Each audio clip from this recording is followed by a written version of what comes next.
Typisk er det materiel tryghed og mit selvtilfredse familie fik mig til at se indad og tænke, at det var på tide at skifte kurs. Ungerne er jo flot på reden for længe siden, og jeg kan uden over det sige, at alle mine bestyrelsesposter går temmelig meget i tomgang. Forslagene fra de forskellige koncernchefer går glat igennem, og under middagene efter møderne siger vi nogenlunde det samme til hinanden, som jeg allerede har sagt hundredvis af gange de sidste 10-15 år. Så for at gøre en lang historie kort, så prøvede jeg at få min kone med på et solgt hus og bære nogle af pengene væk og fandt på noget helt nyt. Men det synes hun ikke var en god idé. Hun er boet fast, som hun siger. Vi har en dejlig have og udsigt, og det ene og det andet, så det vil hun ikke. Men efterhånden som ungerne gik, mærkede jeg, at jeg ikke kunne slå mig til ro med det. Og nu her i morges besluttede jeg mig for at flytte herud på en tid, i nærheden af dig, fortsætte. Så kunne vi måske endda snakke lidt sammen og støtte hinanden på forskellige vis.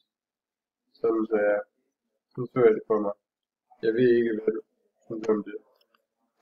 Tja, først og fremmest bosatte jeg mig herude for at komme lidt væk fra folk, så jeg er bange for, at projektets kvalitet forringes en del, hvis vi bliver herude. På den anden side kan jeg jo ikke forhindre dig i at være her. Det er din skov lige så meget som det er min. Det er ikke min skov.